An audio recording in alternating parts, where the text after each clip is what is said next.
তিলোত্তমা কাণ্ডের পর আরজি করের সদর গেটে বসেছে নিরাপত্তার ঘেরাটোপ, বসেছে মেটাল ডিটেক্টর।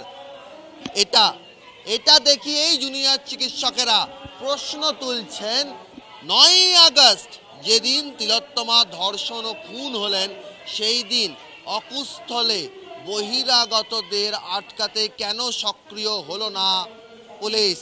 প্রশ্ন তুলছেন তার কারণ লাল জামা রহস্য। তিলোত্তমার বাবা মা ইতিমধ্যেই লাল জামা পরিহিত এক ব্যক্তির উপস্থিতি নিয়ে প্রশ্ন তুলেছিলেন। লাল টি শার্ট পরে একজন এসে মানে খোঁজাখুঁজি করছিল, হ্যাঁ সন্দেহজনক ভাবেই সে তাকাচ্ছিল, মানে কিছু কোনায় কিছু খোঁজার চেষ্টা করছিল। আমার পাশে একজন মানে স্টুডেন্ট ছিল, তাকে আমি বললাম দেখো তুমি কি একে চেনো? ও বললো আমাদের গ্রুপ ডি। আমি বললাম ওকে ধরো, ও কিন্তু সন্দেহজনকভাবে তাকাচ্ছে বললে ও দৌড়ে গেল। তার ফটো নাকি তুলে রেখেছিল, কিন্তু আমার কাছে কিছু নেই।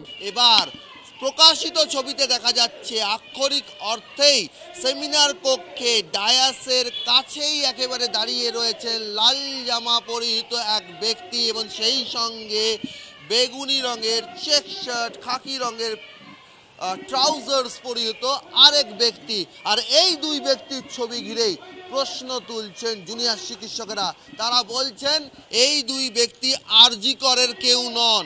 তাহলে এই দুই ব্যক্তি কি করে সেদিন অবাধে যাতায়াত করছিলেন ঘটনাস্থলে, ক্রাইম সিনে? পুলিশ কেন তাদেরকে আটকাচ্ছিল না? ছবি দেখিয়ে তারা প্রশ্ন তুলছেন লাল জামা ব্যক্তিকে, তার পরিচয় প্রকাশ্যে আনতে হবে। আরেক যে ব্যক্তি তিনি কে, তারও পরিচয় প্রকাশ্যে আনতে হবে।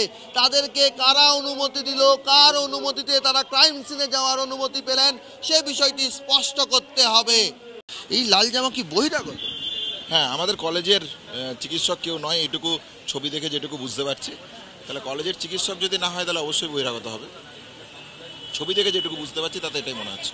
সে কিছুই না হয়, যে সে কলেজের হয় তাহলে চলে আসুক ক্যামেরার সামনে, সে এসে বলুক যে না কিছু না, আমি আমার দলের তরফ থেকে কেউ না, আমি একজন সাধারণ স্টুডেন্ট, আমি দাঁড়িয়েছিলাম ওখানে, আমি ওখানে দেখতে গিয়েছিলাম নিজের ইচ্ছায়।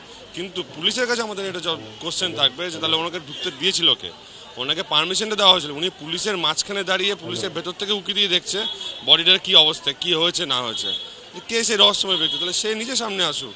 আর যদি সে নিজে না আসতে হবে তাহলে পুলিশের কাছে তাকে সামনে নিয়ে আসা।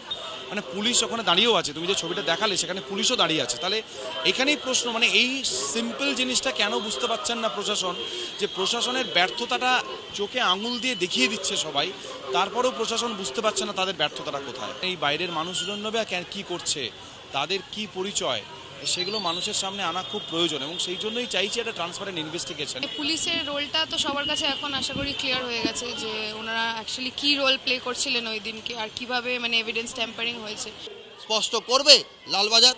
ক্যামেরায় মিন্ময় চক্রবর্তীর সঙ্গে সৌরভ দত্ত, টিভি 9 বাংলা, কলকাতা।